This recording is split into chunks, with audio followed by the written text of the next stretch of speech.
Hi friends, வணக்கம். இந்த video எதை பற்றின்னு பார்த்தோம்னா, ரிபப்ளிக் டேக்கு இன்றைக்கி ஒரு விலாக் எடுத்திருந்தேன். அதுவும் எக்ஸிபிஷன் சம்மந்தமாக தான். ஏன்னா அதில் ஆர்கானிக் சம்மந்தமாக எக்கச்சக்க விஷயம்ஸ் இருக்குது. அதை ஃபுல்லாக பாருங்கள், உங்களுக்கு யூஸ்ஃபுல்லாக இருக்கும்னு நினைக்கிறேன். வாங்க வீடியோக்குள்ளே போகலாம்.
சார் இந்த மாதிரி வர்றது அந்த காஷ்மீர் சில்லி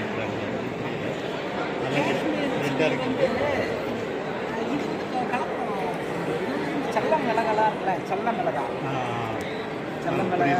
வந்து வச்சுட்டு அதெல்லாம் என்ன பண்ணுவோம், அரைச்சிட்டு அதில் அந்த நம்ம அந்த காலத்துலாம் பால் தரங்கி வைப்பாங்க இல்லைங்களா, அப்போ அந்த சிகப்பு கலர்லாம் போடுவாங்க, அந்த இதெல்லாம் போட்டு அரைச்சிருவாங்க. ஆமாம், இப்போ நான் மாங்காயில் ஒரு சாம்பிள் இருக்கேன் மிளகாத்தூள், அது அரிசி மாவு போட்டு வச்சுருந்தாரு, ஸ்டார்ச் கண்டென்ட் அதிகமாகிடுச்சு. நான் 50,000 ஃபைன் போட்டோம். அரை கிலோ பேக்கெட்டாக வச்சுருந்தாரு. அந்த நம்பர் எதாவது இது எப்போ எங்கே கூப்பிட்டா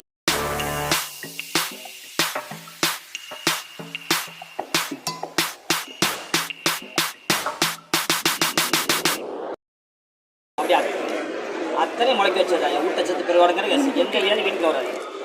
கைக்குத்தல் அரிசி, வரகரிசி, தலை, சாமம், கிலோவடி, கீரவடி அத்தனை ஐயா புதுசு வரீங்க ஐயா. 30 தானியங்கள் முளைக்கட்டது இயற்கையாக. கைக்குத்தல் அரிசி, வரகரிசி, தலை, சாமம், கிலோவடி அத்தனை முளைச்சது.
ஃப்ரெண்ட்ஸ், இது ரிலேட்டடாக பிஸ்னஸ்க்கு வந்து டிஸ்கிரிப்ஷனில் வந்து டீட்டெயில்ஸ் கொடுத்துருக்கேன், கால் பண்ணு.